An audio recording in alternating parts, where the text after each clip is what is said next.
Zdravo svima, dobrodošli u ovaj live. Danas imam jedno predivno iznenađenje za sve vas. Samo na minut da objasnim svima koji su na YouTube-u.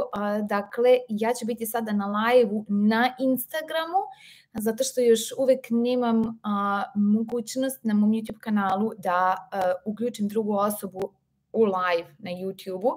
Dakle, bit ćemo na live-u na Instagramu. Ovo je najbolje što mogu sada da vam pružim na YouTube-u, ali gledajte, pošto ću vam čitati vaša pitanja takođe, doktoru Douglasu Gremu, koji je ovde sa mnom na Instagramu na mom telefonu. Nadam se da ćete uživati svakako i verujem da ćete ga čuti. Potrudit ću se najbolje što mogu da prevedem na srpski njegove odgovore. Dakle, idemo. Dr. Douglas Grem će uskoro da bude sa nama. Samo minut da ga pozovem.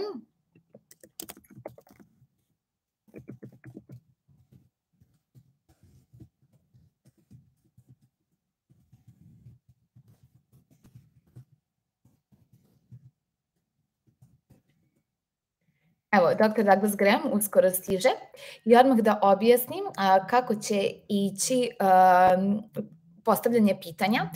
Dakle, dr. Douglas Grem i moja malenkost od 15. juna organizujemo stručan post na vodi. Post na vodi, evo ga dr. Douglas Grem, zdravo, zdravo, sada će da nam se pridruži. Dr. Douglas Grem i ja organizujemo stručan post na vodi, počevši od 15. juna u Srbiji.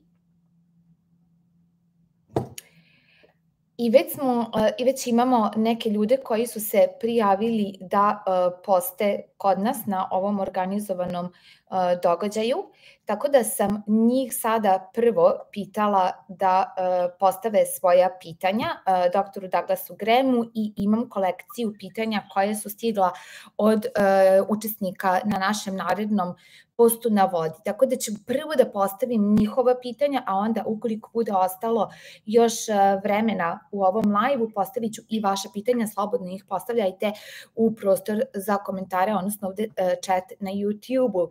Hi, Dr. Douglas Grem. Hey, Marina. How are you? Better than ever. I'm glad to hear that. So welcome to our Serbian live. We're looking forward to host you in Serbia very soon. I don't have a lot of Serbian, so I don't have much to say. You will learn. You will learn. We will teach you. No, don't worry. Upravo sam mu rekla da ćemo da ga dočekamo i da mu doželimo dobrodošlicu ovde kod nas u Srbiji. Ovo će mu biti prvi put u Srbiji, ne priča srpski, ali sam mu ja sad rekla da ćemo da ga naučimo. He's just wondering what I'm saying, but don't worry, I'm saying all the nice things about you, so no worries about that. Let's go straight to the questions from our prospective fasters, people who already signed up to fast with us starting on the 15th of June. Znači, počinjemo sa pitanjima ljudi koji su se već prijavili da poste sa nama počevši od 15. juna.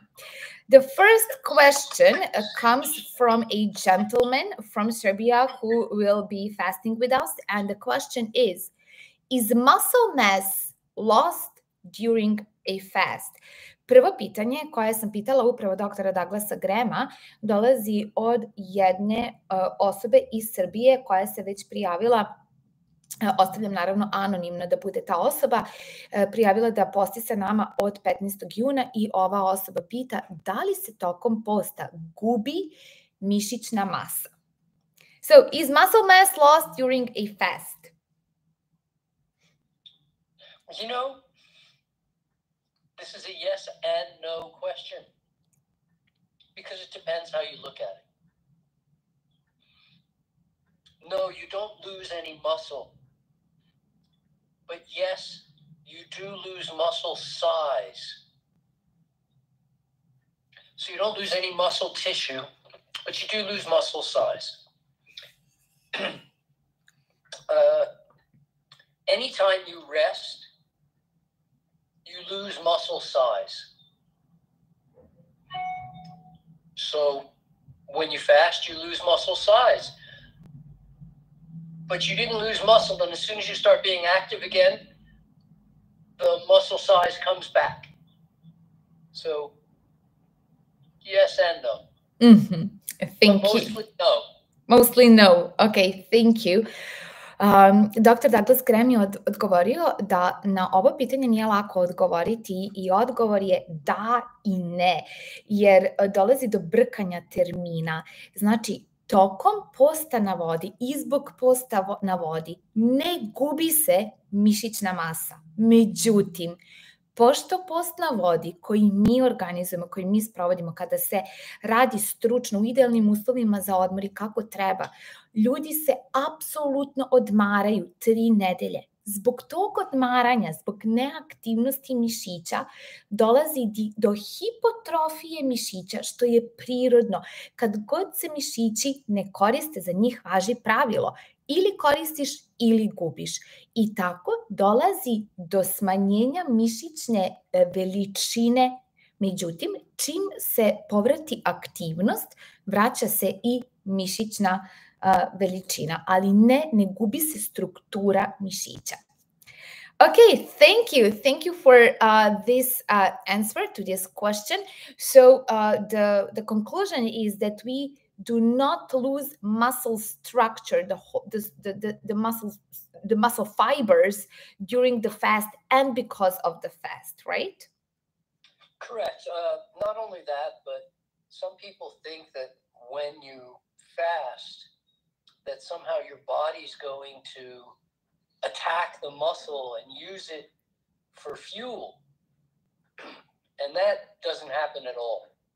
Not 1 gram of muscle is used and they're lost in that way, no. So it's not like starvation. Fasting is not starving. They're 2 completely different things. In starvation, you could lose some muscle. But nobody fasts until they starve. That's not done. And I guess this is the point where supervision is absolutely necessary because an experienced supervisor knows how to say, this is the limit.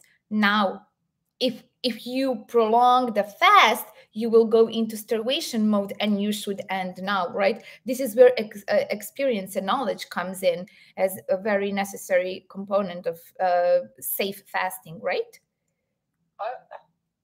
Yes, but I would say that's a very rare situation.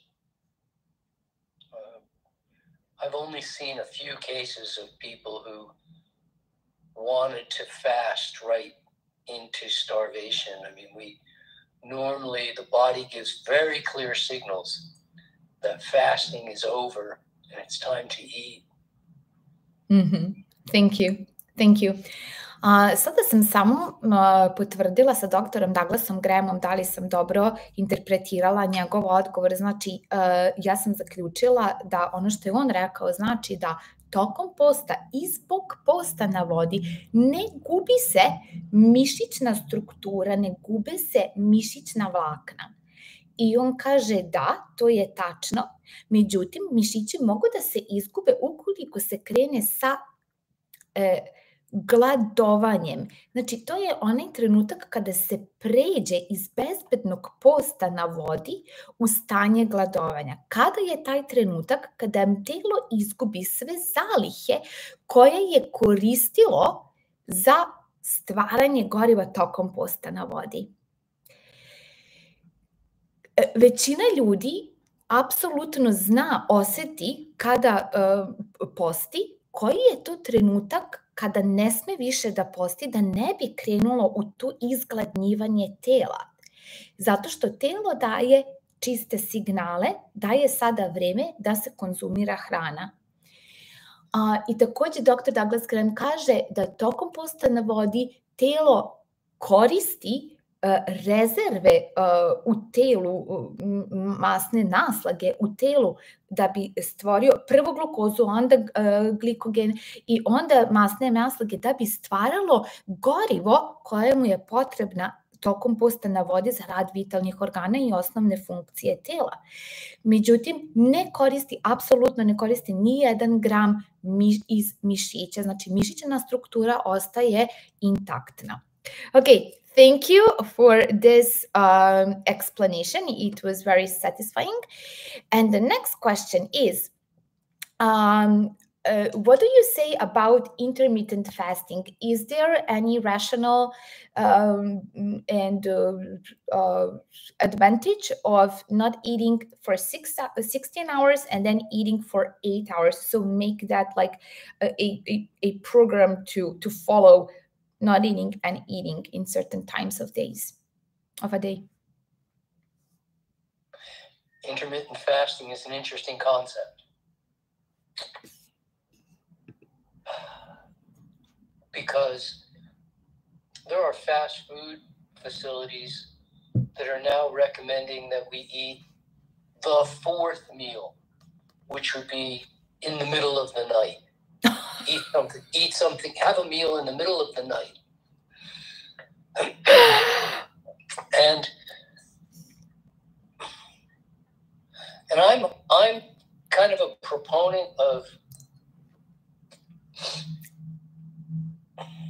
getting something done and then eating, and then going through my day until it's almost over and then eating, and then having a few hours and going to bed.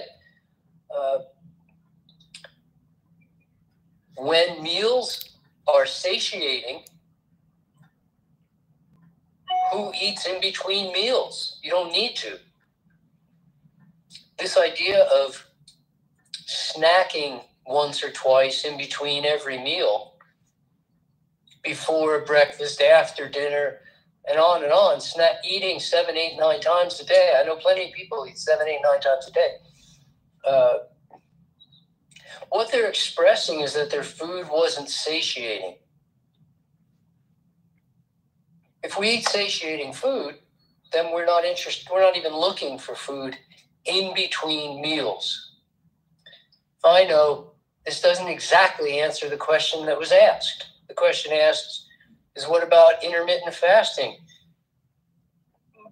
But I think the question meant, is intermittent fasting a health practice? To which I would say, no, not really. Eat when you're hungry. This makes sense. Like you sleep when you're tired, and you breathe when you need to inhale, and you don't need to put it on a schedule.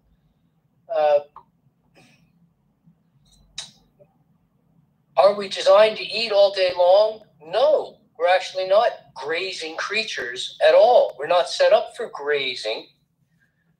We're set up to require rest in between meals, rest for the digestive system in between meals. Because in order for food to move through your digestive system requires muscular activity. So if those muscles don't get a rest once in a while, they wear out and become less efficient, less effective. We start to see digestive problems. So in that sense, intermittent fasting could be looked at as a good thing. But I wouldn't for a second actually call it intermittent fasting. I would just call it intermittent eating. Like having meals, having satiating meals. And that's better for us than grazing. Is intermittent fasting per se force yourself to not eat for some reason? No, I don't come out in favor of intermittent fasting. But I do come out in favor of having a life that's so interesting that once in a while you have to break away from it in order to eat, rather than the other way around. Good answer, good answer. So thank you for this. I'll just quickly translate for our viewers here in Serbia. Sledeće pitanje takođe je došlo od osobe koja će da posti sa nama počevši od 15. juna i ta osoba pita šta dr. Douglas Graham kaže o naizmeničnom postu na vodi, da li ima smisla da napravimo takav raspored da ne jedemo 16 sati i onda da jedemo u okviru od tih 8 sati. I dr. Douglas Graham kaže da je čitava ta koncepcija i ideja o naizmeničnom postu zanimljiva, interesantna i da on smatra da je pogrešno definisana jer po njemu treba da jedemo kada smo gladni i da ne jedemo kada nismo gladni, a nikako da imamo unapred predodređeno vreme za nejedenje ili da jedemo, nego da slušamo naše telo. Međutim, takođe kaže da zavisi kako se gleda na uopšte tu ideju naizmeničnog posta, može da bude da uzmemo i i dobru stranu toga, a to je da nas sprečava da non stop jedemo, zato što naš digestivni sistem nije dizajniran da non stop nešto grickamo, non stop nešto stavljamo u usta. On voli da praktikuje i podučava ljude da imaju tačno određene obroke. Kada je obrok, se jede i onda se ne jede između obroka i onda se jede za sledeći obrok i to je to, a ne da se stalno nešto unosi usta. A ovo je važno da se napravi ta pauza između obroka bez grickanja da bi se omogućio odmor digestivnom traktu, jer mišići digestivnog trakta su mišići koji moraju stalno da obavljaju peristaltiku. Peristaltika vam je jednostavno grčenje i otpuštanje mišića i tako prolazi hrana, znači mišići digestivnog trakta guraju hranu tako što rade ovo. I da bi radili tu peristaltiku što efektnije, oni moraju da budu odmorni. Tako da on predlaže i praktikuje da se jede kad je obrok, kada si gladan, jedeš kada je obrok i onda se ne jede, ništa se ne stavlja u usta do sledećeg obroka, sledeći obrok se opet jede i to je to. Umesto da se napravi kao neki unapred raspored za koji je na neki način veštački stvoren. Okay, so thank you for this. The next comes from a female person who is going to fast with us starting on the 15th of June. And it is interesting that actually her son was introduced to fasting, and then he's proposed to her to fast with us, and she said yes. So she has no idea what she's into, and she just wants to know what does supervision of fasters imply.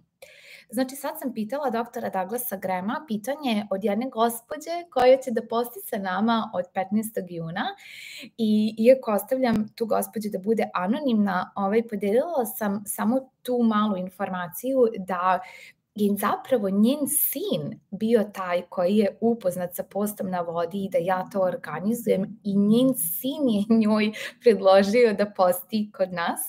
I onda sam ja osetila da, evo sad sam se malo našalila, rekla sam kao ona jadna ni ne zna u šta se upustila, odnosno u čega ju je sin upustio, ali ona junački dolazi kod nas 15. juna i postiće, ali me je pre neki dan upitala samo šta uopšte znači da će da ima taj stručan nadzor na postu na vodi. Pa ćemo sada da čujemo šta dr. Douglas Graham kaže. What does it mean that you supervise someone who fasts? Supervisors provide all necessary roles. Much like a mountain guide who has to be prepared and ready for whatever happens. A supervisor for a fast has a lot to consider. we have to consider the overall well-being of each individual faster. From a medical standpoint, from an emotional standpoint, from a physical standpoint, from a even socially, and their social, emotional well-being. We're assessing for fear. We're functioning as a guide and a guru that can lead and educate in order to make the faster feel secure and cared for and being watched over. Supervision takes many aspects. So certainly we're looking at a bunch of health parameters, a bunch of physical bodily parameters, from grip strength to eye color, to vital signs, to the sound of a person's voice, and their attitude, and skin tone, skin color, the feel of it, even, because sometimes skin can feel clammy or whatever. There's a tremendous number of parameters to watch and assess in order to come up with a picture that tells us, is it safe to continue fasting? The fasting supervisor is there to make that determination primarily. Is it safe to continue fasting? And then, is it necessary to continue fasting?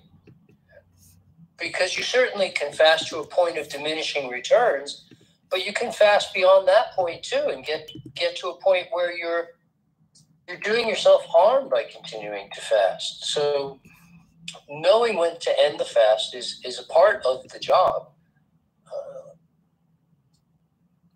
that I honestly think takes experience. Takes some experience. My motto has always been fast as long as necessary, but as short as possible. We're not looking to make the longest epic fast we can. That's not the goal. The goal is to do the job, whatever the job might be.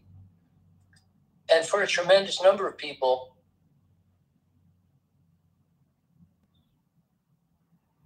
something close to 3 weeks very often does the job.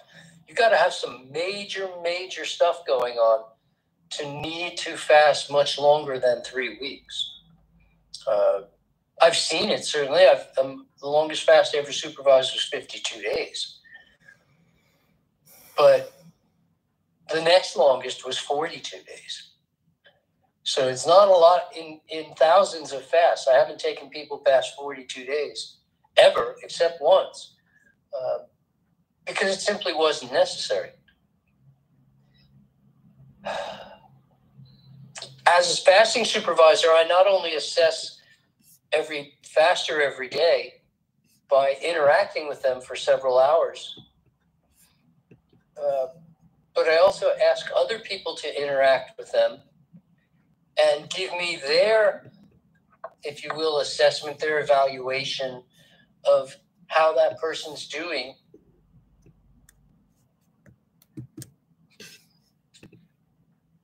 And this is something that's done a minimum of 3 times per day. Absolute minimum, 3 times per day. More if needed. Ok, thank you. Dr. Douglas Grem kaže da nadzornik na postu na vodi je tu da pre svega bude da ponudi smernice ljudima koji poste, kako bi se osjećali sigurno i bezbedno i kako bi znali šta da rade svaki dan, iako se to što rade svodi da piju vodu i da leže. Jako je važno da čak i to na izgled naivne radnje da se odrade stručno i profesionalno kako bi čitav post na vodi ne bio samo bezbedan, nego kako bi doneo rezultate koji ljudi žele da vide. Kako i na osnovu čega dr. Douglas Gremom, odnosno iskusan nadzornik posta na vodi, daje smernice šta ljudi treba da rade svaki dan, jeste tako što im svaki dan merimo vitalne znake i pričamo sa njima da vidimo u kakvom su psihofizičkom stanju i to se radi minimalno 3 puta na dan. Znači, prosto ih nadgledamo i kažemo mi, zato što i dr. Douglas Grem kaže da uvek gleda da izbegne svoje subjektivno mišljenje o tome kako je neko, što se tiče psihofizičkog stanja, neko od njegovih klijenata, nego tu uvek bude grupa ljudi koja priča, koja nadgleda ljude koji poste, kako bi onda mogli dr. Douglas Grem da priča sa svakim pojedinačnom osobom iz te grupe i da donesu neke zaključke o svakom klijentu. Dakle, izuzetno stručno, izuzetno lično za svakog klijenta imamo pristup u čitavom ovom procesu i dr. Douglas Grem kaže da pored toga što nudi smernice na osnovu nečijeg stanja koje veoma pažljivo, stručno, izbliza nadgledamo svakodnevno, takođe je tu da ponudi edukaciju. Lično sam pre 10 godina, 2013. godine, bila na praksi kod dr. Douglasa Grema na Kostarici na njegovom jednom postu na vodi koji je trajao, čitava praksa trajala je 5 nedelja. Dr. Douglas Grem svaki dan 2 do 3 sata drži edukaciju ljudi koji su tu tako što su svi okupljeni u istoj sobi i onda im dr. Douglas Grem priča i peva i svira i svašta nešto i zabavlja i edukuje istovremeno. Znači, da ponudi smernice, da ponudi edukaciju, da obezbedi da je svako bezbedan i da svako zna kada mora da prekine post, a kada treba još koji dan da prođe na postu da bi dobili one rezultate koje žele da dobiju. Znači, da bi bili bezbedni pre svega, ali i da bi im čitav ovaj proces u koje ulažu svoje vreme, energiju i novac, da bi im bio učinkovit, da bi zaista dobili rezultate koje žele. Eto, to je posao nadzornika. I nadzornik je neko ko ima iskustvo u vođenju ljudi kroz post na vodi. Dr. Douglas Grem ima iskustvo od preko 40 godina. Počeo je sa profesionalnim vođenjem ljudi kroz post na vodi u njegovoj ličnoj klinici, centru za post na vodi na Floridi 1982. godine. Ako neko se razume u ovu temu, verujte mi, to je dr. Douglas Grem, ja mu apsolutno potpuno verujem i on je hodajuća enciklopedija što se tiče zdravlja i ishrane, tako da izuzetno sam srećna što imam priliku da sarađujem sa njima i da vam ga dovedem, vama ljudima u Srbiji, regionu i u Evropi, da ponudimo ovaj zaista čudotvoran proces koji ćemo da sprovedemo na apsolutno profesionalan način. Thank you. Did I say all that? You know me. But that's only the first half of the job. The second half of the job is perhaps more work, and that is helping people get out of the fast properly. And this is where I see more problems than I tend to in the fast itself. We tend to see more problems for people trying to properly break a fast. They either eat too much or eat too little, exercise too much or too little or not at all, stop drinking water inappropriately too soon.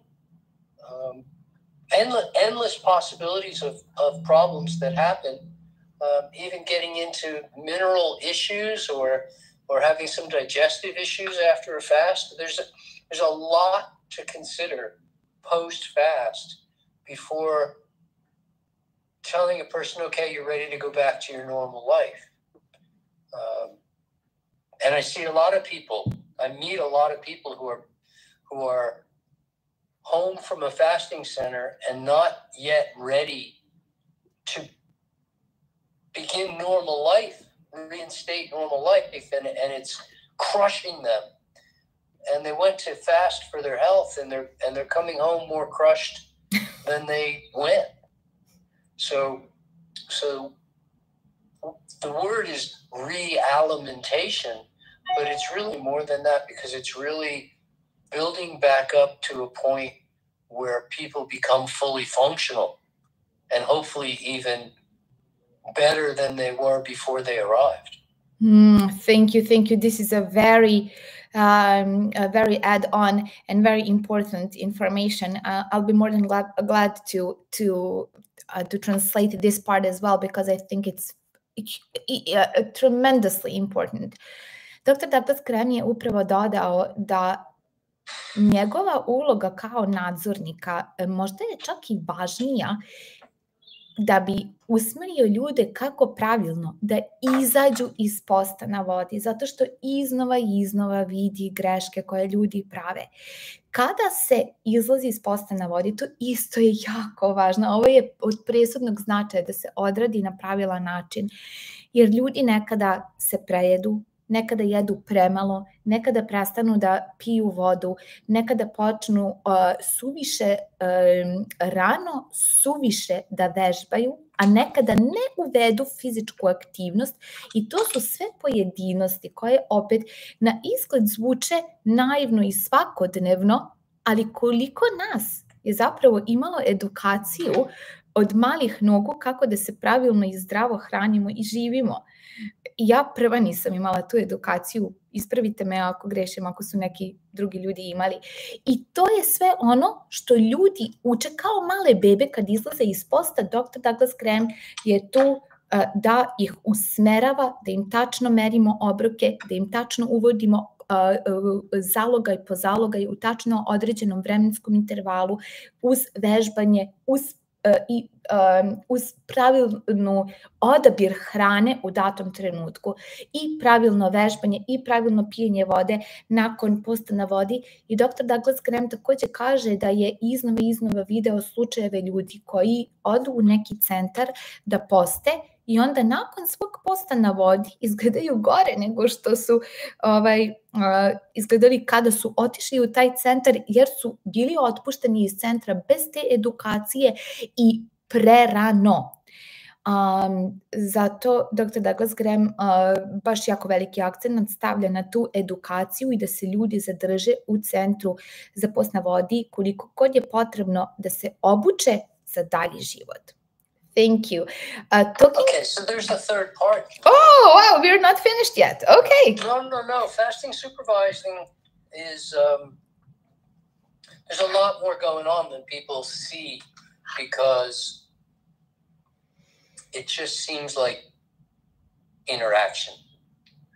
But my job while I'm supervising a fast includes also custom, personalized health advice.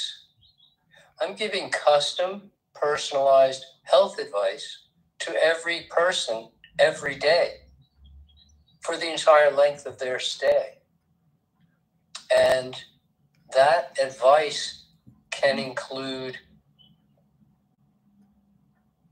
anything to do with their overall health, from social situation strategies to physique training, to try to reach specific weight or fitness goals, or how to run a raw household, or tools to purchase, or literally anything to do with their pursuit of health and performance once they go home from this event. And so I want to be effective in that role. I want to be efficient in that role. It's one of the reasons we limit the number of people who can attend, is because I can't provide quality care to an unlimited number of people. There's only a finite amount of day. There's only a finite amount of me. And occasionally somebody might need a bigger piece of help. It does happen that somebody becomes needy for an hour or two. And if you have 10 people needy for an hour or two, you've got a problem. You're understaffed. So we keep it small in order to be able to keep it custom and to be able to provide that which is really not provided by most fasting supervisors anywhere. Where they tend to do the minimum, I tend to do the maximum. Nice. Thank you. Wow. Dr. Douglas Grem je upravo dodao i treću komponentu koju on izvršava kao svoju dužnost, kao nadzornik na postu na vodi. Znači, daje smjernice, on je edukator i obučava ljude kako da nastave sa svojim životom u smislu vežbanja, ishrane i zdravlja nakon posta na vodi. I treća komponenta jeste da kod njega na postu na vodi, odnosno sad i na našem postu na vodi, zbog čega sam izuzetno počastvovana, on se trudi da svakoj osobi priđe na tako da svaki dan svaka osoba koja posti sa nama ima osjećaj da ima ličnog trenera za život, za vežbanje, za ishranu, jer se trudi da u odnosu na svačije stanje i na prethodno istoriju zdravlja, ishrane i tako dalje, da ponudi lično da ponudi lične savete baš za tu osobu i ličnu edukaciju baš za tu osobu. Bilo da je u pitanju kako da konstruiše svoj program ishrane, kako da se hrani, koliko da jede u odnosu na rezultate koje želi ta osoba lično da ostvari u svom životu, kako da se ostane privražena odabranoj ishrani i svom zdravlju, a ujedno da se socijalizuje sa ljudima koji možda imaju drugačije opredeljenja u životu, kako da opremi svoju kuhinju, kako da pravi recepte i sve to radi izuzetno customized, kako da kažem to na srpskom, pomagajte mi, jeste da sam po profesiji, inače prevodilac, ali sad ne mogu se setim reči, izvinjavam se. Znači da se svakoj osobi posveti ponaosob i zbog toga praktikuje da na svakom svom postu na vodi sprovodi relativno malu grupu ljudi, do maksimalno 10 ljudi po postu na vodi. Konkretno u centru gde sam ja postala bilo nas je 33 u grupi, što sada vidim da je izuzetno velika grupa i da nema tog ličnog pristupa, a dr. Douglas Grem se trudi da, za razliku od većine centara u svetu, on kaže da je on jedini koji pruža taj lični pristup svakoj osobi ponaosob i to je stvarno onako dragoceno. Okay, that's done. Thank you. Let's move on. When people lose weight during a fast, are they left with lots of loose skin? No. Where's the skin? Where's the extra skin? Well, the skin is like any other organ. The health of the skin improves. The youthfulness of the skin improves. The thickness of the skin improves. Every aspect of skin health is moving towards better as all structures and all functions vector towards health when we fast. Let's understand we're losing weight when we fast. We're not losing that much weight. In terms of body fat loss, an average person is only going to lose about 1 kilo a week of body fat when they fast. So if a person fasts 3 weeks and loses 3 kilos of body fat, this doesn't result in loose skin. The skin can tighten up a bit on its own, as we say, as hydration levels improve. Skin tightens up yet again. But really, it's not like you lost mountains. It's not like you lost hundreds of kilos or even dozens of kilos. No, the answer is just no. It doesn't happen. It's a unwarranted fear.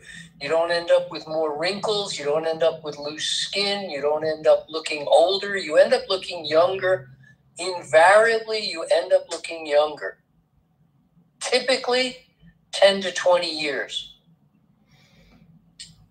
Ok, thank you.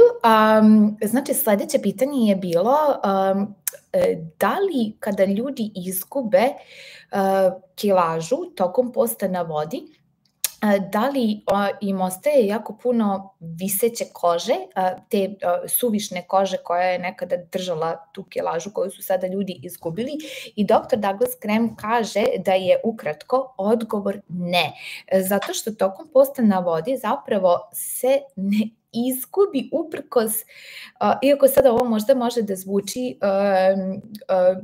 čudno, ne izgubi se toliko kilograma u smislu gubljenja masnog tkiva. Izgubi se možda oko kilogram masnog tkiva po nedelju dana. Znači, ako je 3 nedelje neko posti, izgubi oko 3 kilograma masnog tkiva. Sve ostalo što se izgubi jeste mahom voda i da, mislim da je samo to da se izgubi voda, ali ću ga sada dodatno pitati to. Plus, iako se izgubi kilaža, ne ostaje, ljudi nemaju sada neku dodatnu kožu koja će da im visi, zato što i sam kvalitet kože, u smislu koliko je zategnuta, hidrirana, zdravlje kože se takođe poboljšava tokom posta na vodi, jer tokom posta na vodi stanje svih organa, a i koža je organ, koža je najveći organ na ljudskom telu, ide ka bolje. Znači, stanje svih organa se poboljšava tokom posta na vodi, a tako i kože. I nakon posta na vodi ljudi ne izgledaju starije, niti imaju bore, nego zapravo izgledaju obično mlađe i izgledaju bolje. Ok, thank you. We are moving along. What is the best water for fasting and in general?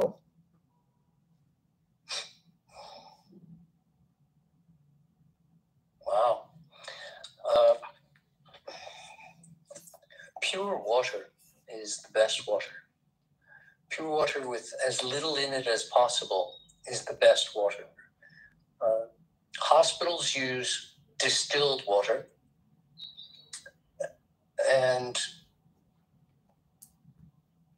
I have no reason to think that that's not the best water. Some people say distilled water is dead, but water doesn't reproduce itself in that sense. It's not alive. It doesn't have mother and father and children water. So it really never was alive. It can't be dead in that way.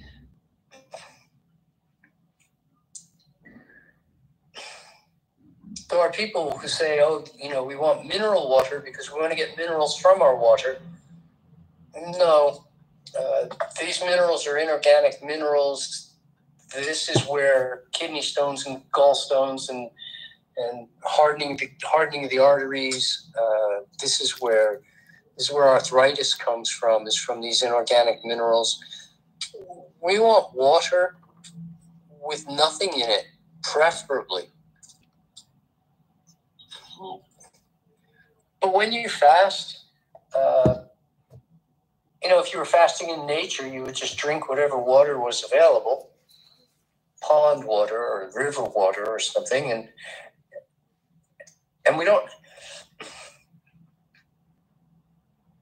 There's a huge emphasis on getting the best of this and the most of that, and how do I get the highest quality, whatever it is, and I think this is misplaced. It's just misplaced. It's overdone. If we take care of the basics, we don't have to micromanage to the nth degree. Get enough water so you stay hydrated, and clean water is better than dirty water. Like tap water is particularly dirty water. I wouldn't want to drink that. But if I had to, I would, because it beats dying of dehydration. So everything's relative in this regard. Certainly distilled water is great. Reverse osmosis water is great. There are many, many seriously high quality filtered types of water that are acceptable water sources. But even during a fast, people don't drink that much water that it's a big deal. What kind of water you drink. I mean, most people drink 1 liter or 2 of water in a fast per day, and most of the time that's enough. They're not breaking a sweat. They're not out exercising. They're not even talking that much. They're not at altitude where, the body's just losing water because of the less pressure. You need to drink enough water to stay hydrated, but as a general rule, it's not that much water. We're not trying to super saturate people. We're not trying to overhydrate them. We're not trying to fill up on water. We're just drink enough water so everything keeps working the way it's supposed to. And yeah, there might be that odd day where 3 or 4 liters or even 5 liters just seems like the right amount. But there could also be days where you barely want 1 liter of water at all, and that's okay. So if a person fasts for 3 weeks and drinks 60 liters of water,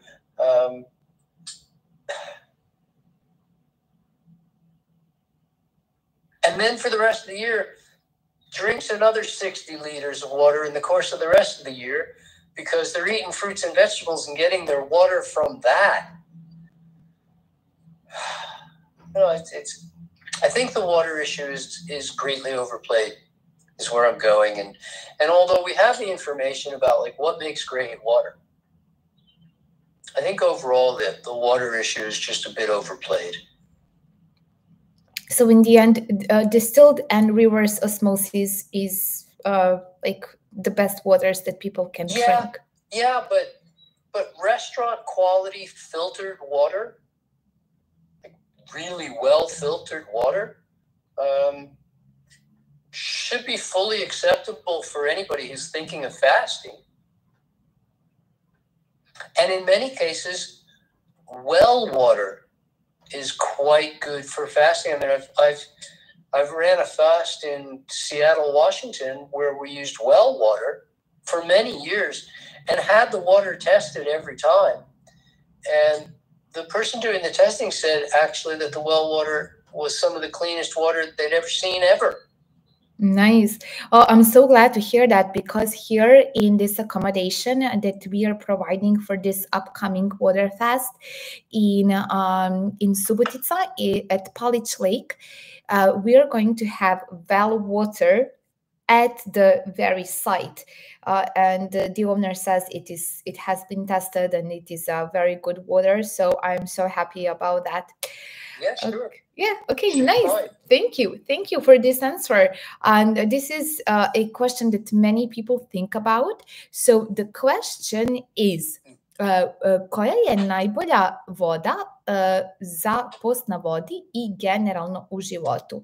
I dr. Douglas Grem je upravo objasnio da je po njemu problem u vezi vode, da voda jeste važna i da kvalitet vode jeste važan, ali se stavlja jako veliki, neopravdano veliki akcenat na to, dok zapravo pravo rešenje jeste da se ljudi hrane sa hranom koja ih hidrira i na taj način unose najviše vode u svoje tijelo, pošto što više ljudi jedu gotovo isključivo ili isključivo ishranu svežom biljnom hranom, tu će i manje trebati vode, a većina ljudi je danas dehidrirana ne zato što ne pije dovoljno vode, nego zato što jede hranu koja ih ne dehidrira, to je sva hrana osim sirovog voća i povrća.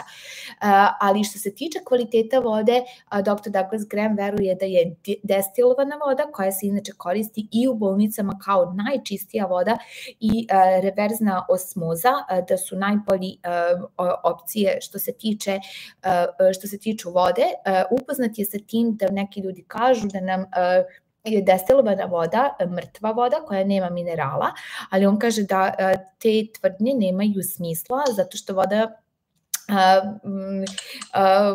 nije ni živa, a to što nema minerala je zapravo dobro, jer minerali iz vode su neorganski minerali u smislu da nisu u strukturi organskog tkiva, a naše telo može da iskoristi samo minerale koje dobija u strukturi organskog tkiva, znači u voću i povrću, u svežem voću i povrću. U vodi, baš kao i u zemlji, nalaze se neorganski minerali, minerali koji su slobodni, bez da su prikačeni tamo u neko tkivo neke voćke ili nekog povrća, odnosno neke biljke ili životinje, doduše. I kao takvi, oni mogu samo da se talože u različitim delovima tela, na primjer u zglobovima, i da se izazivaju artritis tokom vremena, tako da nam ti minerali ne trebaju, znači neorganski minerali, baš kao što su minerali iz kuvane hrane, iz zemlje, iz vode, i soli, kamenja, su nepoželjni minerali u telu. Da, neki minerali, o ovome smo pričali juče, pa samo da dodam, su elektroliti koji su konduktori električne energije između ćelija, ali to uglavnom nisu oni minerali koji se nalaze u vodi. Tako da, kratak odgovor na ovo kompleksno i vrlo traženo pitanje jeste destilovana voda ili reverzna osmoza. Okay, thank you so much. And then the next question, could fasting reverse kidney cysts? Yes, very much yes. I would expect, I can't say always every time because every case is unique and it depends on the vitality of the individual. It depends on how far progressed this cyst has become. But most of the time the answer is yes, quite emphatically yes. Absolutely amazing, thank you. Sledeće pitanje je bilo da li se kroz post na vodi mogu otkloniti ciste na bubrezima,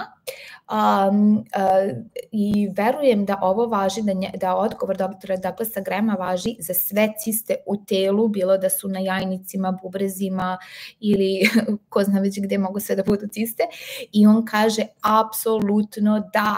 Telo sa razlogom pravi ciste pod uticajem određenih stanja, uticaja ili supstanci tokom života, ali sve što telo napravi može i da otkloni. Naravno, svaki slučaj je unikatan i koliko će post na vodi ili bilo koja druga procedura biti učinkovita, zavisi jedino od toga koliko zapravo telo ima vitalne energije da svojom vitalnom energijom odradi taj proces reverzije nekog stanja. I ukoliko je nečije telo dovoljno vitalno, a vitalnost se može postići kroz zdrav način života ili makar povećati, telo ima dovoljno vitalne energije da reabsorbuje te ciste na bubrezima ili gde god se nalaze, tako da odgovor je apsolutno da post na vodi može da otkloni ciste na bubrezima. That's wonderful. And we have our mutual friend Richard in the house. And yes, I saw. Yes, hi Richard. So he asks, what are the signals that the body gives to end the fast?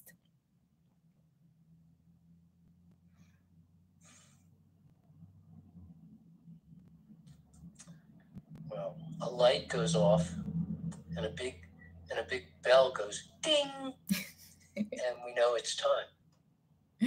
And somebody's dying. I'm just kidding.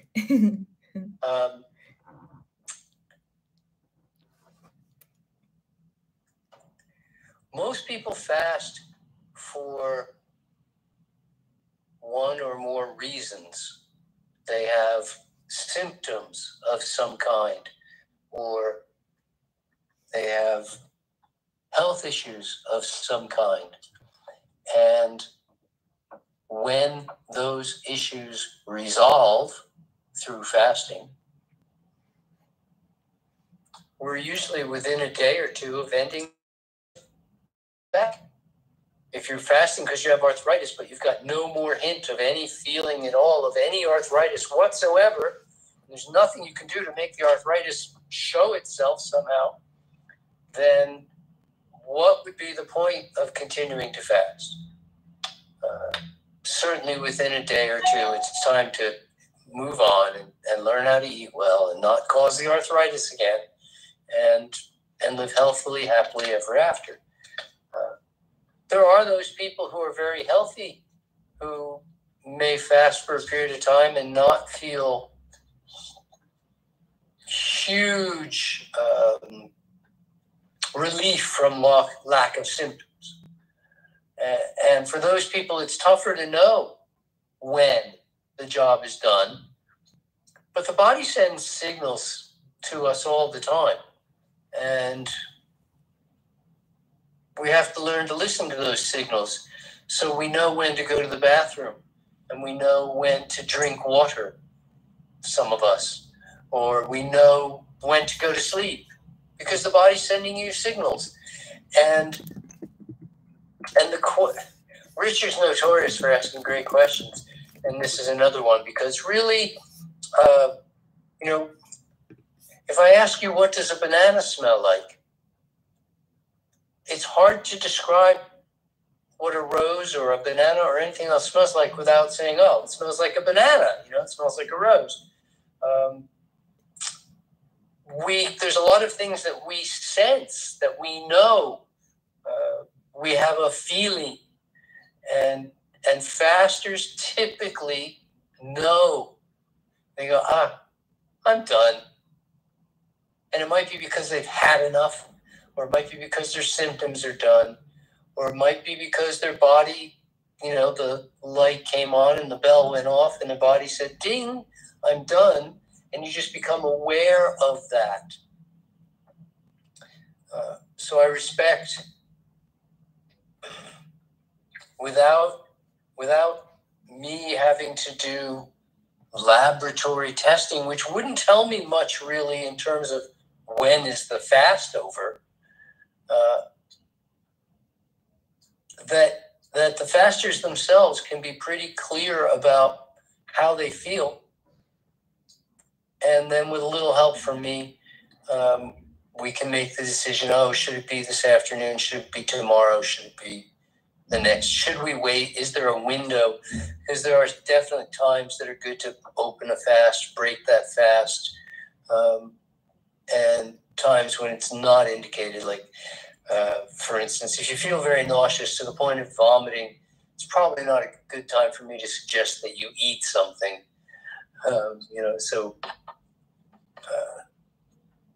We have to pick and choose there a little bit, but knowing that it's time is, and it's kind of like a mom having a baby, isn't it? Like they say to their husband, it's time. And they go, oh, how do you know? Well, I just feel it's time. And you have to trust that. Okay, thank you. Sledeće pitanje je bilo koji su signali koje telo pokazuje da je vreme da se prekine post na vodi. I samo da dam malo objašnjenje da za razliku od većine centara od posta na vodi, Dr. Douglas Grem ne predlaže da se unapred odredi koliko će koja osoba da posti. Dakle, ja sam imala to neko uverenje da je 21 dan magičan broj i na mom sajtu, ukoliko ste pogledali prijavu za post na vodi, bila je opcija da se prijavite da postite 21 dan ili 10 dana. I onda me je Dr. Douglas Grem upomenuo i rekao mi je da to zaista nema smisla, jer lični pristup svakom klijentu podrazumeva da se iz dana u dan prati psihofizičko stanje tog klijenta i da se na osnovu tog nadzora svakodnevnog inteligentno odredi kroz svakodnevnu priču i nadgledanje simptoma i signala koje daje telo te osobe kada je tačan trenutak da se uvede hrana na pravilan način. Tako da, opet kažem, da svaki klijent bude ne samo bezbedan, nego i da dobije rezultate koje želi da dobije. I sad, na primjer, Dr. Douglas Grem navodi primjer za artritis. Ako neko ima artritis, onda se čeka da simptomi artritisa apsolutno nestanu i kada nestanu, onda se čeka još 1 ili još 2 dana da vidimo da li će se povratiti. Ako se ne povrate, to je onda znak da je osoba postigla svoj cilj, da se oslobodila artritisa i da može i da je sada trenutak da se uvede hrana zato što nema smisla da se nastavi. Ali ako nema neko tako neku dijagnozu koja želi da se reši, signali koje se gledaju jesu prosto, kaže da je teško opisati bez iskustva i saradnje sa datom osobom u datom trenutku. I sada tu navodi jednu metaforu kada kaže, to je kao kada je žena trudna i samo u jednom trenutku kaže porađam se. Kako znaš da se porađaš? Pa zato što znam.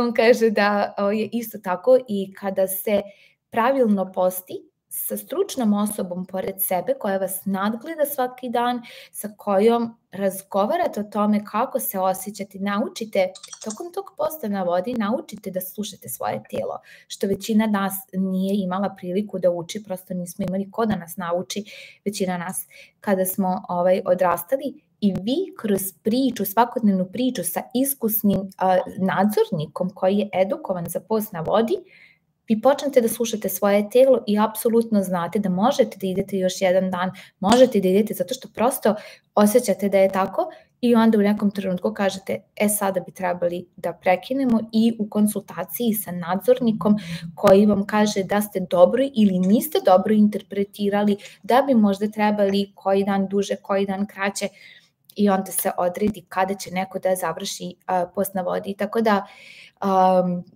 gleda se iz dana u dan i potrebno je iskustvo i znanje koje se stiče nadgledanjem pacijenta i sa radom sa pacijentom iz dana u dan. Tako da žao mi je što nema onako nekog crno-belog odgovora, ali pretpostavljam da je ovo najbolji odgovor koji smo zapravo i mogli da dobijemo. Okay, thank you. Another viewer of ours asks if prostate can be healed with fasting. Yes, seen it many, many times. Amazing. Seen it many, many times. From one man who was literally told by his doctors that they wouldn't care for him anymore because he was not willing to take their advice. They told him he would be dead by 2010, and I fasted him in 2012, saw him again in 2014. He still he had very advanced prostate cancer that was quite reversed, and he was at the time going to the bathroom normally, which was something that he hadn't done for several years, simply through fasting. But we see lots of prostate enlargement go down, the prostate numbers, PSA, go down, all the appropriate things happen. All the appropriate things, prostate, happen when we fast, yes. Nice. Exactly what you would hope to happen is what happens. Thank you. Thank you. Sljedeće pitanje je bilo od jednog našeg gledalaca ovdje sa Instagrama koji kaže da li se može izlečiti prostata kroz post na vodi i doktor Douglas Grem kaže apsolutno da je video mnoge slučajeve u svojoj karijeri kao nadzornik posta na vodi gdje su ljudi izlečili prostatu. Imao je jednog klijenta koji je 2010. dobio dijagnozu uznapredovanog raka prostate i doktori su digli ruke od njega i rekli su mu da je to njegov kraj. Međutim, 2012. znači 2 godine nakon dobijene dijagnoze je postio kod doktora Douglasa Grema i uspeo je da poprilično da telo izjede te tumorne ćelije na prostati i da se tako izleči. Thank you. We have 2 more questions, and if anyone else wants to add any, feel free to add questions. And these 2 questions are linked to the 2 most prevailing health crisis, I would call them, in at least here in Serbia, but I believe it applies to the Western world in general. One is diabetes type 2. Can diabetes type 2 be reversed through fasting? I have no idea. I wouldn't try it. Diabetes type 2? No? Okay. I'm not going to fast any insulin-dependent diabetic. Insulin-independent. Sorry, insulin-independent. I don't know what that means. Sorry. If somebody is not dependent on insulin, but is diabetic, is no? Who's that? Okay, no one. Oh, sorry, I just thought that diabetics type 1 are insulin dependent, and those who are diabetic type 2 are not. But then I am confused. Sorry, That's okay.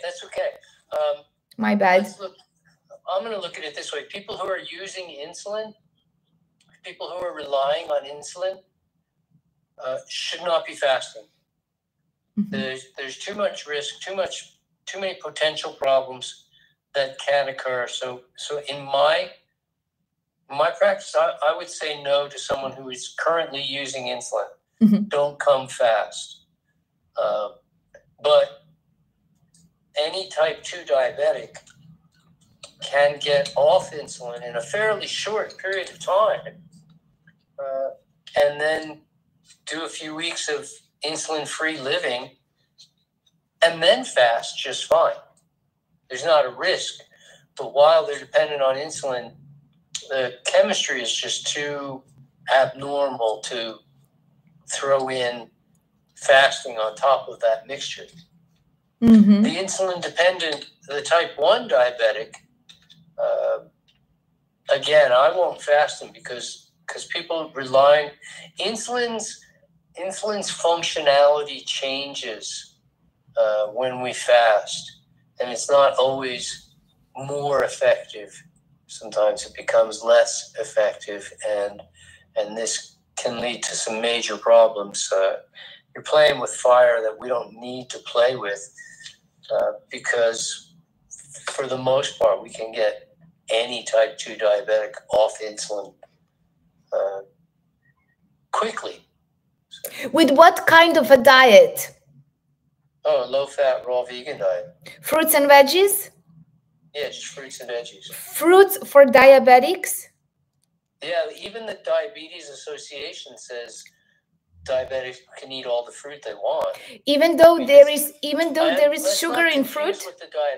What the Diabetes Association says with what the medical profession says. But remember, the medical profession is there to manage your disease And murder. And whereas the diabetes associations are at least hopefully trying to help people with diabetes. So they say you can eat all the fruit you want if you're diabetic. We've never seen anything to contradict that, really. The trick is keeping the fats in the diet very low. And this is not newsworthy information. I mean, this has been out for more than 60 years. So, and in medical journals for more than 60 years. So we know that keeping dietary fat certainly no higher than the teens will allow for optimum transfer of blood glucose from the bloodstream into the cells. But as the fat in the diet goes up, we're not talking about how heavy you are, we're talking about how much fat you eat. And as fat in the diet goes up, it becomes tougher and tougher to get glucose out of the bloodstream and into the cells. So, nice. That's what I wanted to hear. I mean, this is almost an imaginary disease. Oh, absolutely. It shouldn't even exist. Exactly. Okay, I'll just translate, and then I have a very important add-on question to this one. Upravo sam pitala doktora Douglasa Grema da li se dijabetes tipa 2 može izlečiti kroz post na vodi. I dr. Douglas Grem je jako pažljiv što se tiče dijabetičara. Nikada ne bi primio na post na vodi nekoga koji ima dijabetes tipa 1, zato što je izuzetno opasno da se stavlja u stanje posta na vodi neko ko je zavisnik od insulina. Čak i sa dijabetesom tipa 2, ako je neko zavisnik od insulina, ako mora da koristi insulin, jako je rizično da posti. Međutim, dr. Douglas Grem kaže da kada bi prvo obučio nekog, kad bi edukovao ljude kako da sa 2 do 3 nedelje kroz sirovu, biljnu, ishranu i vežbanje, znači voće i povrće, voće, sa niskim unosom masti, da se oslobodi dijabetesa. Znači, ne kroz post na vodi, nego što se tiče dijabetesa tipa 2, niko ne može da izraste nove beta ćelije na pankreasu, ukoliko je dijabetes tipa 1. Znači, ali i za to postoji rešenje, isto je rešenje. Znači, ako neko ima dijabetes tipa 2, insulin ne funkcioniše, ne može da radi. Zašto? Zato što je zamašćen. Kada se odmasti krvotok, kada se odmasti insulin, kada se odmasti receptori na ćelijama za insulin kroz niskomasnu, sirovu, vegansku ishranu, onda se omogući da insulin radi pravilno i da lagano prebaci glukozu iz krvotoka u ćelije. I kada neko živi na tom programu 2 do 3 nedelje, oslobađa se te, po znacima navodnika, bolesti koje ne treba čak ni da postoji. I dr. Douglas Grem kaže da je dijabetes tipa 2 izmišljena bolest. Niko ne bi trebao da je ima. Međutim, ljudi su zamašćeni. I kada kažem zamašćeni, nebitno je da li je neko mršav, možda mršave konstitucije ili ne. Važno je da li su zamašćeni ili ne krvni sudovi. Ako su zamašćeni, treba samo da se odmaste. Isto je kao kada vam se zamasti cev u kupatilu ili u sudoperiji. Treba samo da je odmastite. Evo, malo strastvena sam. Što se tiče ove teme, postoji razlog zašto ne radi sa meni. I kada neko se, znači za 2 do 3 nedelje na ishrani sirovom biljnom hranom sa niskim unosom masti oslobodi dijabetesa tipa 2, onda može da posti.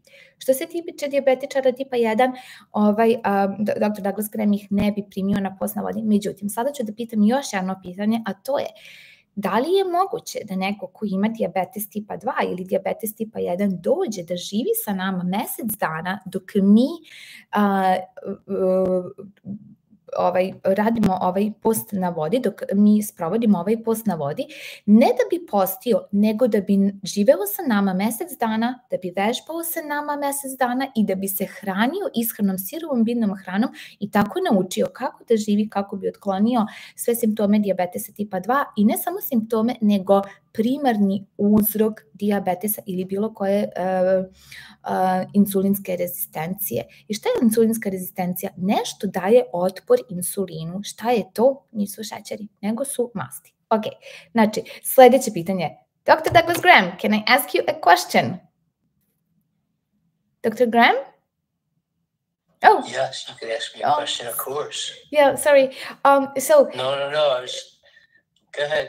Okay, so thank you for this beautiful explanation. And now the question is, are we providing a program where people who might have diabetes, either 1 or 2, can come during this fasting retreat and live with us on the site, eat with us, exercise with us, learn about fasting, learn about health, and learn about diet, and thus through just living with us on the site, reverse their root cause of diabetes?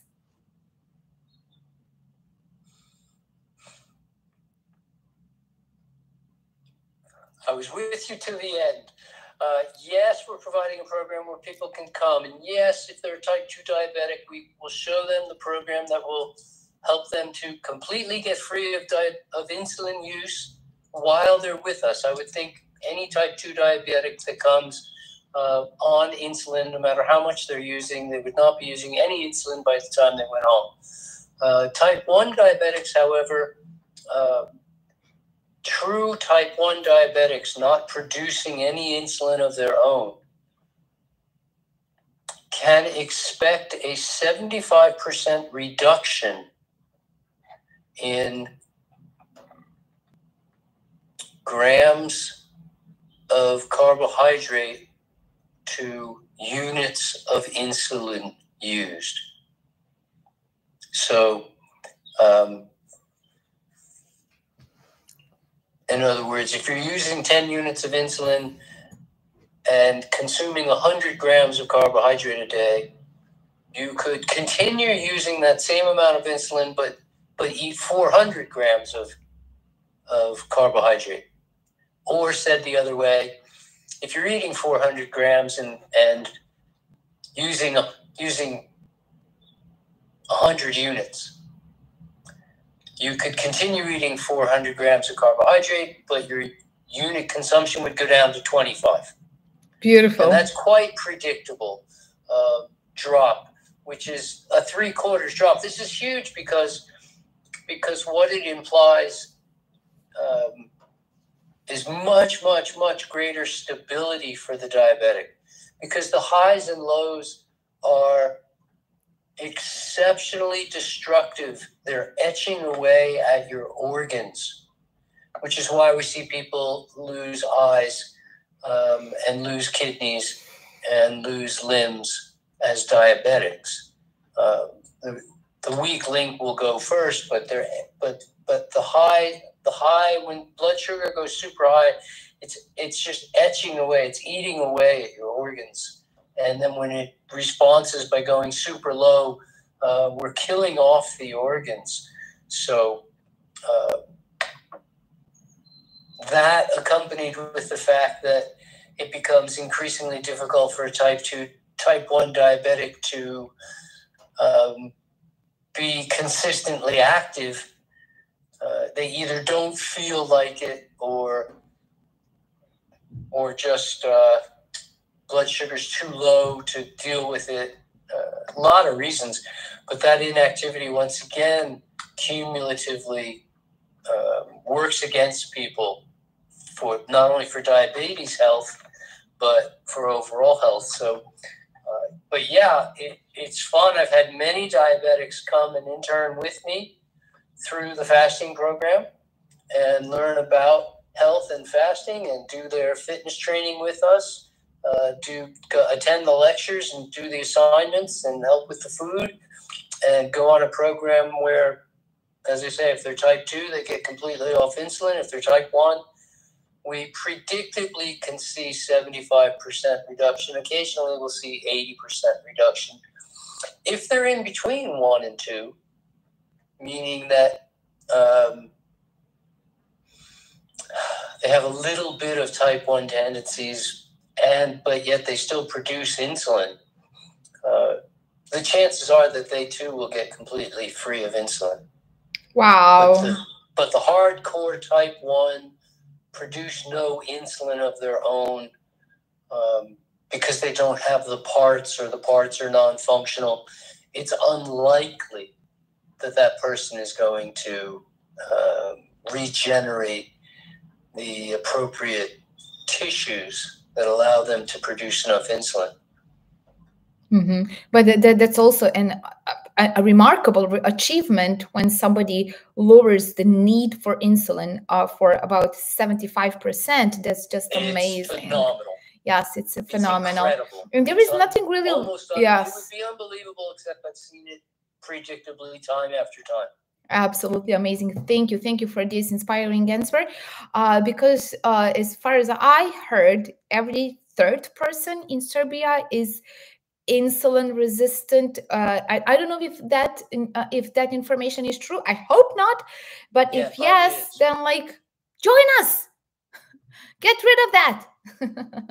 Okay, I'll just translate. Yeah, they can all that entire third of your population could all overcome insulin sensitivity. What are you calling it? Insulin resistance. They could all overcome that insulin resistance. Every single one of them need not be insulin resistant. It's I just get very emotional with this topic. They change their diet. They don't even have to fast. They just need to change their diet. Towards the diet that is forbidden by many doctors who work with them. I know this firsthand. Sure. It's just but it's a monthly membership, right? It's a monthly membership to the club. I would love to be in that business. Wow. Can you imagine you forbidden something that will cure you and you have a monthly membership to the, Oh, that's the plan? Sure. By 2050, everyone will be diabetic. That's the current plan. That's the prediction. Well, let's ruin the plan. Well, I'm doing my bit, one person at a time. Okay. Yes. All right. Okay. I'll just translate this. Da počnem. Started out, I was lost in thought. Yeah, that's okay. That's okay. No worries. When I talk, you can just be lost in your thoughts. Yeah, because I didn't realize you changed to English. Don't worry about it. I'll just translate quickly. Znači, pitala sam sada doktora Douglasa Grema da li omogućavamo program da neko ko ne želi ili nije u zdravstvenoj mogućnosti da posti sa nama, bar ne ovog puta, na primjer ima dijabetes tipa 2 ili dijabetes tipa 1 ili bilo koji vid insulinske rezistencije, da dođe i da živi sa nama mjesec dana na programu prakse i edukacije koje nudimo. Ako vas zanima taj program, nalazi se na mom sajtu Biljne ishrane, pošaljite mi ili poruku, mogu vam poslati direktan link da pogledate šta nudimo u tom programu. I ovaj program ja vidim da bi bio izuzetno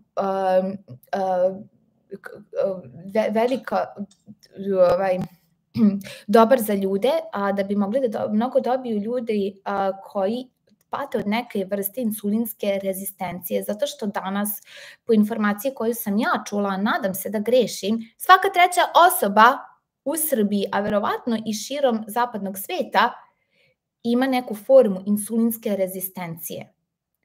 Po znacima navodnika bolesti, stanja, koje čak ne treba ni da postoji. I onda mi je dr. Douglas Grem rekao da ne samo da sam u pravu, nažalost, nego je plan da do 2050. godine svi budu insulinski rezistentni. Znači, šta znači insulinska rezistencija? Da nešto u njihovom krvotoku daje otpor insulinu da izvede svoj posao. I onda sam ja tu ubacila neka svoja razmišljanja, pošto sam izuzetno onako emotivno se uzbudim kada pričam o ovoj temi, jer to je praktično tako dobar biznis. To vam je kao da imate svaka treća osoba da vam plaća mesečnu članarinu u klubu koji se zove dijabetes do kraja svog života. Zamislite vi taj biznis. Mesečna članarina od svake treće osobe, a plan je do 2050. godine svaka osoba plaća tu članarinu do kraja svog života. A da ne govorimo koliko je unakazuje ljude, zato što ne samo da dovede do prevremene smrti, nego dovede ljude da žive u takvom stanju fizičkog tela da nisu sposobni ni da razmišljaju od bolova, a moguće je da oslepe ili da izgube, ne daj Bože, neki od udova ili da ostanu bez neke funkcionalnosti nekog organa. Toliko je unakažavajuća bolest, a treba samo da se otpuši ona cev, odnosno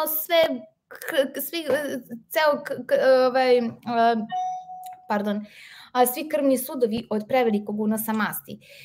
I dr. Douglas Grem kaže da naravno da nudimo program prakse i edukacije za sve one koji žele da žive sa nama mesec dana, da se hrane svežom biljnom hranom, da vežbaju, da uče o postu na vodi, gledajući nas kako nadgledamo ljude koji će tamo postati, a po želji i da se pridruže, prosto da pruže podršku tim ljudima koji će postiti i da nauče o pravom zdravlju, kako se kreira pravo zdravlje.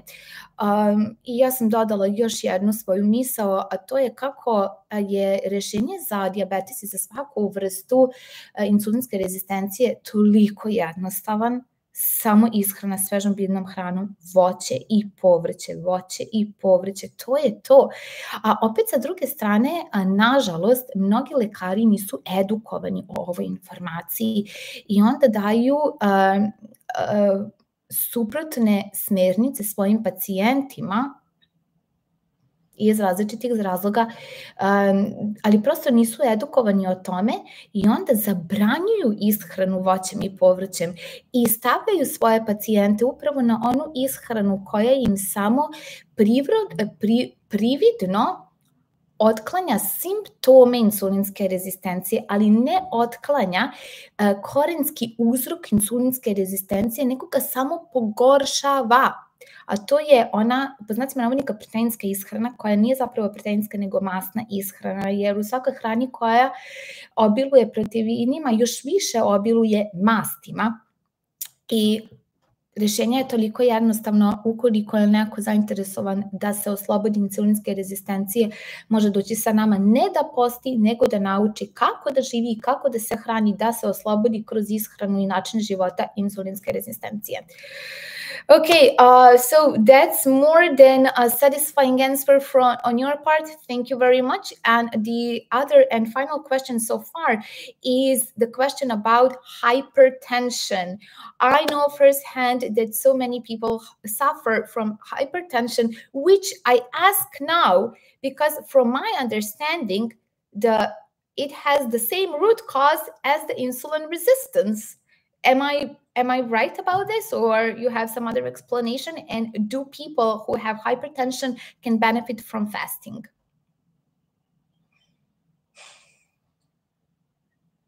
Hypertension has many potential causes, or multiple potential causes. There are even genetic conditions that can result in hypertension. So I think you oversimplify if you think that fat consumption is the problem with hypertension. Certainly the consumption of heated fats, which are very sticky and can affect the walls of the arteries, adhering to the walls and eventually building up on the walls of the arteries, creating what's known as plaque on the walls of the arteries, can easily result in hypertension because it negatively affects the expandability of the artery, which needs to expand and contract with each heart pump.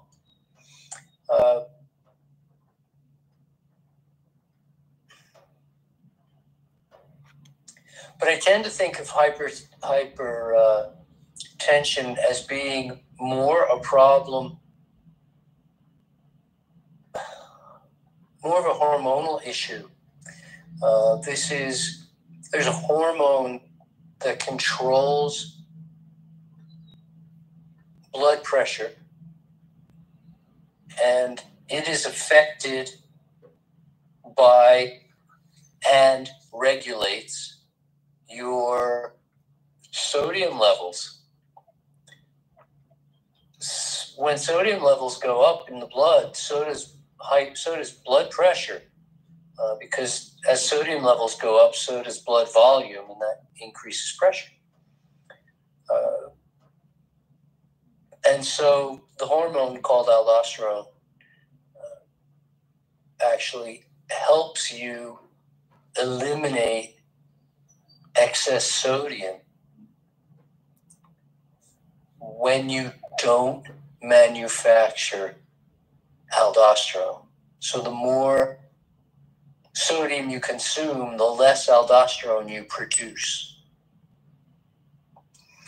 And that's effective for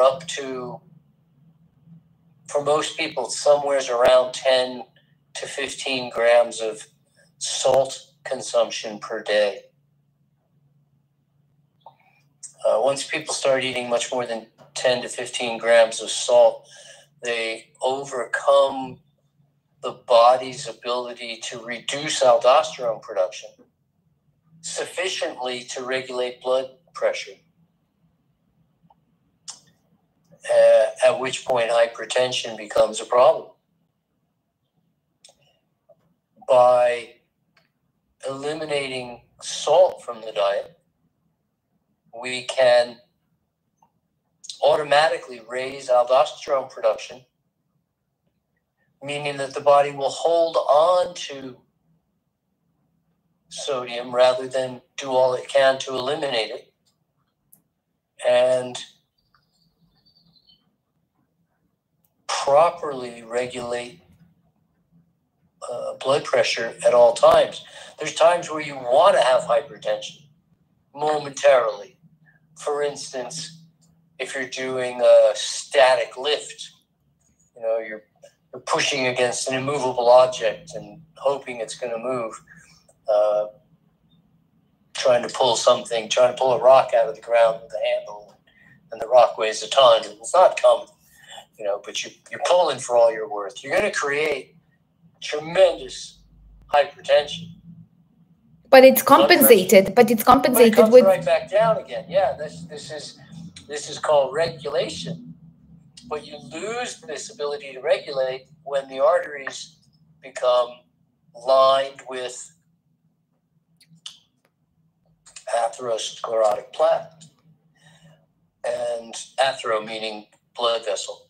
And so at that point you have a problem because you can't regulate.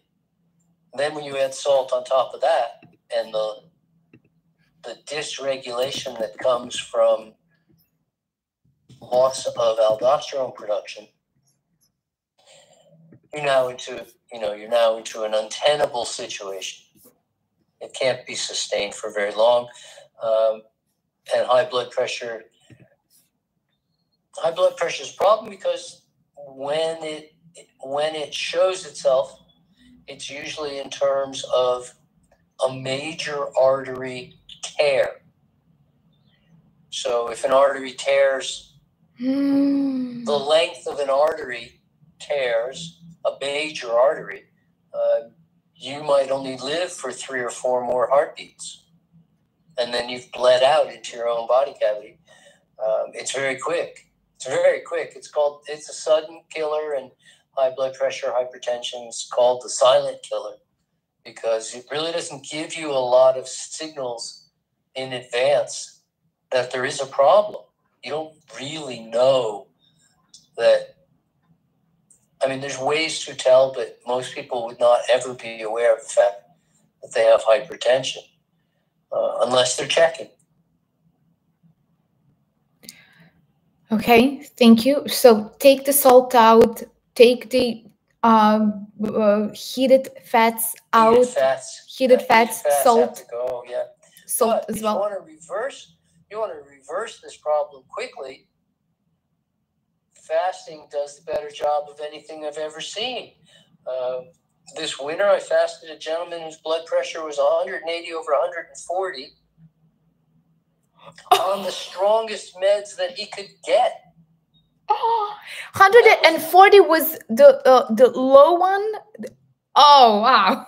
180 over 140 on the lowest meds he could, on the highest, strongest meds money could buy. And he was still alive. He was lucky. Yeah. He was like a bomb, walking bomb around. He could explode anytime. So it's explode, exactly. When he went home, he was on no meds, and his blood pressure was 112 over. No, he dropped lower than 112.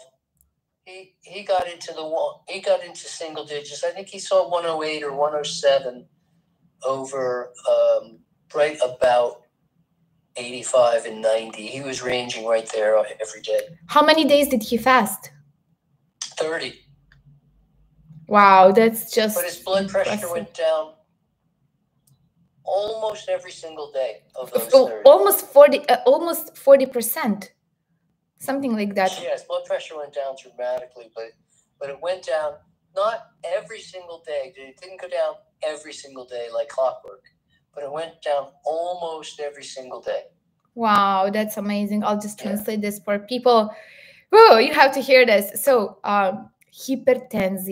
hipertenzija, odnosno povišen krvni pritisak, je stanje sa kojim šeta okolo jako puno ljudi. To su vam kao tempirane bombe, čiji organi, srce, mozak mogu da puknu. I ne samo da mogu, nego se to i dešava. Zove se šlog, zove se infarkt.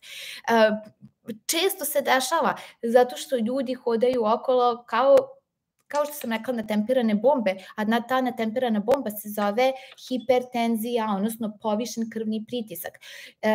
Postoje različiti uzrosti za povišen krvni pritisak.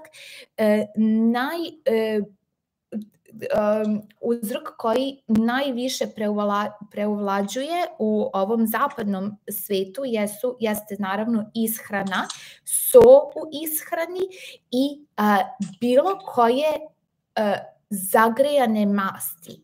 Zato što su zagrejane masti lepljive, što možete vidjeti kako se lepe na tiganj, šerpu ili gde god se zagrevaju, i isto se tako lepe na unutrašnje zidove krvnih sudova. I onda se, ako je ovo krvni sud, ovo je unutrašnji prečnik krvnog suda, on se vremenom zbog taloženja aterosklerotičnog plaka na unutrašnjem zidu krvnog suda počne sužavati i onda krv više ne može da prođe. I onda srce mora da poveća pritisak da bi prošla krv kroz taj uzak prostor. To je jedan uzrok, a drugi uzrok je zato što se koristi so u ishrani. Većina ljudi, ako i ne soli hranu, nisu ni svesni koliko soli ima i u svojoj industrijskoj hrani, kupovnoj hrani koju jedu. Posebno u hrani životinjskog porekla, zato što se životinje hrane sa puno soli da bi nabubrile, da bi izgledale veće i da bi onda mogli da imaju veću gramažu, a samim tim i veću cenu. I onda kada se jede so, pošto je so toksična za telo, telo mora uvek gleda da razvodni nekako toksin i onda pošalje jako puno vode u krvotok i poveća se zapremina krvi, a kad se poveća zapremina krvi, zato što ima više natrijuma u krvi, odnosno u ovom slučaju nije čak ni sam natrijum, nego natrijum hlorid, je li tako?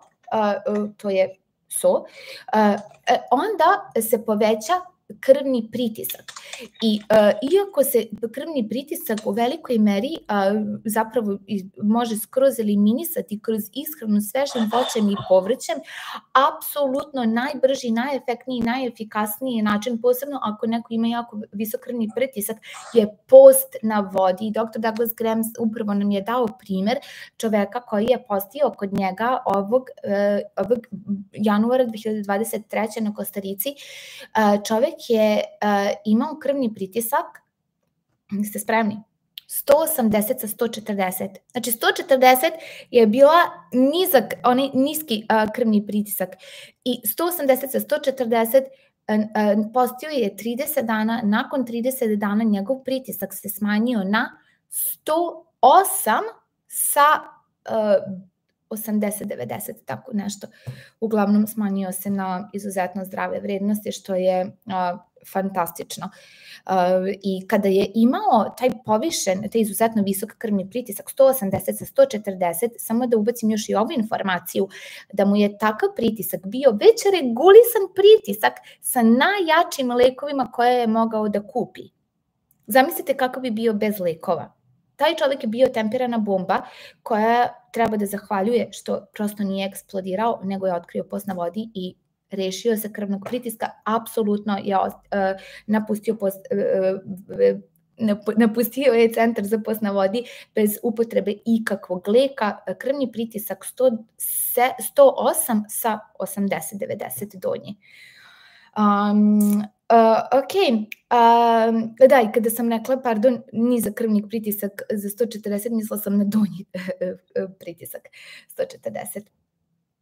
Okay, thank you so much. And for the oh yes, one more question. Can vitiligo can be healed with fasting? The skin condition. No, is vitiligo the skin condition, right? Or yes. Yes, it is. Yes. Okay. Okay. Can it be healed with fasting? This is a melanin issue, and I've seen it clear up with 80-10-10. I've seen it clear up with fasting.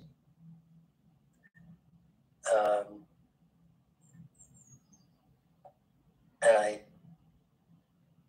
don't know that I would make a carte blanche guarantee to anyone about such healing occurring. We do know that all structures and all functions vector towards health when we fast. And so if we were hoping to heal from anything, like the questions tonight have been about individual conditions, but if we were hoping to heal from anything, the way to do it would generally be through fasting, because all structures and all functions improve when we fast, predictably. So at that point, we could ask about almost any condition, and the answer is always going to be yes. Have you ever seen anyone heal vitiligo or any similar skin condition with fasting? Yes. Yes. Many similar conditions, because there's different types of vitiligo. Vitiligo. Okay, vitiligo. Typically vitiligo. There are many different types. There's types where large patches of skin are affected, and there's types where what you would call more little dots of pigmentation are lost. And I don't know that anyone knows the full story on why such things happen, and this is sort of the fun the mystery is sort of the fun, that we don't have to know why if we know that the body created the condition and the body can heal itself from the condition. We just have to eliminate the causes. So putting people into a healthy situation, they can heal themselves. Yes. Okay, thank you so much. Dr. Douglas Grem kaže da je, iako je video ljude koji su se izlečili od vitiliga i sličnih kožnih estetskih mana, kaže da ne može nikom da garantuje unapred, i ne samo za vitiligo, nego on se uvek ograđuje da ne može nikom da garantuje da će skroz da nestanu simptomi nekog stanja, zato što u velikoj meri zavisi od prosto koliko vitalne energije ima neko telo da povuče one simptome koje je stvorilo zato što je bilo pod nekim nemilim negativnim ovim uticajima tokom života. Međutim, ukoliko telo ima dovoljno vitalne energije, uvek je post na vodi, ili bar u većini slučajeva, iako ima nekih kontraindikacija za post na vodi, u većini slučajeva post na vodi najbolji način da se telu pruži prilika da usmeri svoju vitalnu energiju, da reapsorbuje te neke simptome, neko tkivo, neko stanje u telu koje je stvorilo tokom nekih negativnih uticaja. Tako da i vitiligo može da se povuče, ali ne može da garantuje. Sada video je ljude koji su imali različite vrste vitiliga, od velikih tih nekih površina na koži koje su bile bez tog pigmenta melanona i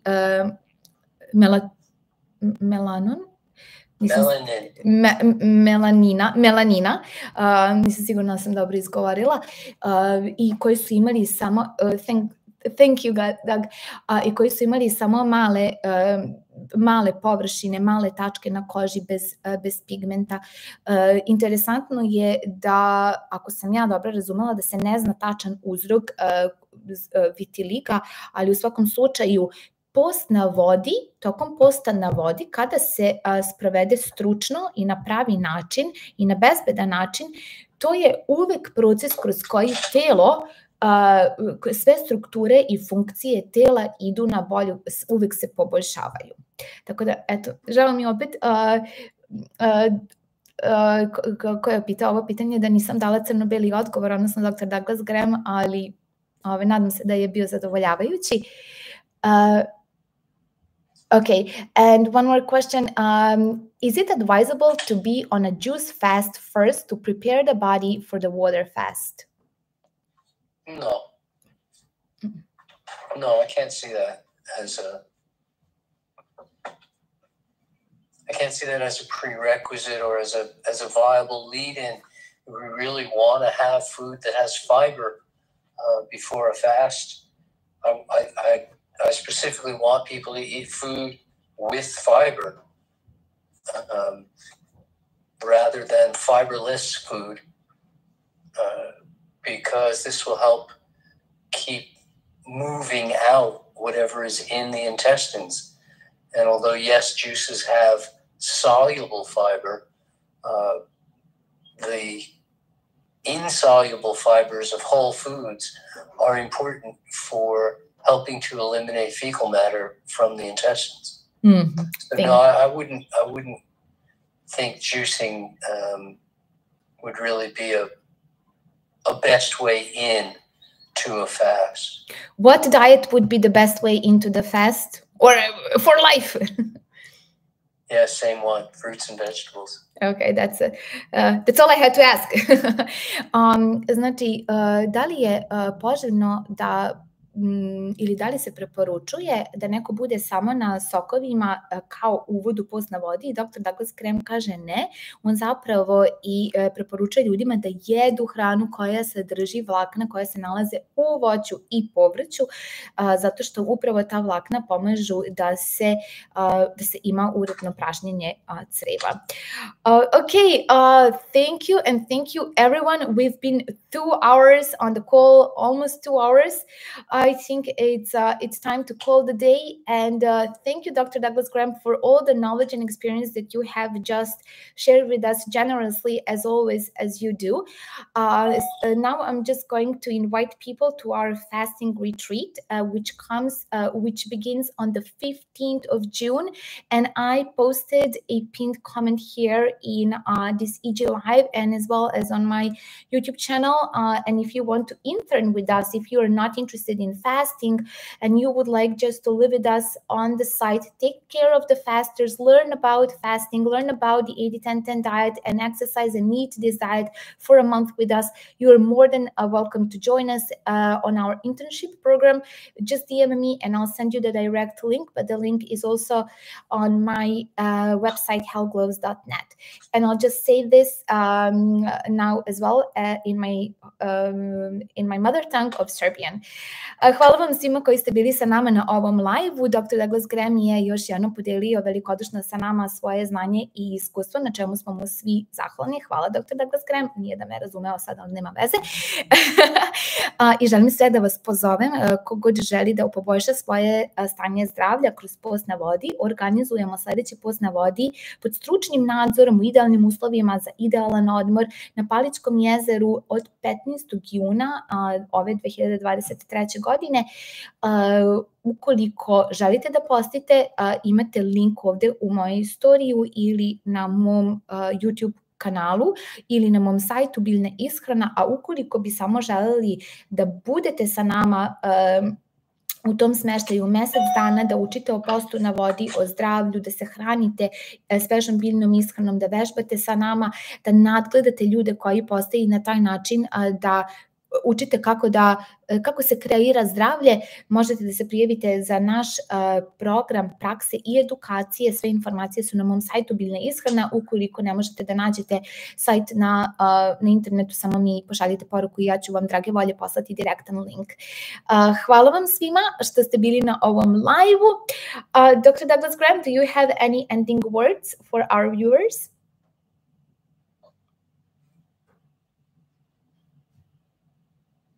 Don't miss a lifetime opportunity. If you're even thinking fasting might be for you, check in with us. We'll talk to you about it. If it's the answer to your prayers, don't put it off, because there's never a perfect time. Now is the perfect time. And if you're hoping to take your health to quantum leap in health, really just, I don't know, I try sometimes to hold back my excitement, because I haven't found anything that comes near watching people regain health through fasting. It's the most exciting thing I've ever seen. And I've seen some pretty exciting things. So what could possibly be more important than your own health? When you don't have it, it's the only thing you're searching for. When you do have it, you can do everything else in life that's interesting to you. So make health your priority. And if you're even thinking about it, make it happen. Because a year is too long to wait. Nice. Thank you. Thank you so much for this beautiful message. Pitala sam sada doktora Douglasa Grahama da li bi želeo da podeli neke završne reči sa nama, odnosno sa vama, i on vam šalje sledeću poruku. Nemojte čekati da preduzmete nešto da poboljšate svoje zdravlje. Post na vodi je čudotvoran za zdravlje.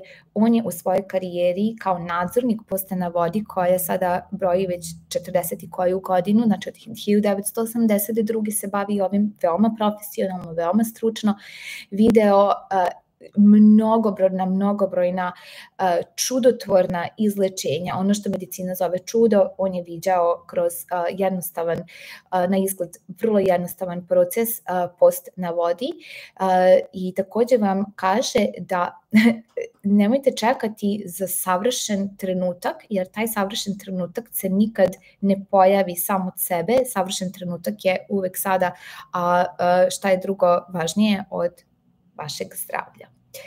Thank you for this beautiful message. We are looking forward to host you here in this beautiful country of Serbia. It's going to be phenomenal. I'm really looking forward to it. It's going to be an elite group of very lucky people. Thank you. Everyone, have a beautiful evening. Thank you for being with us on this live. Bye everyone. Zdravo svima. Zdravo.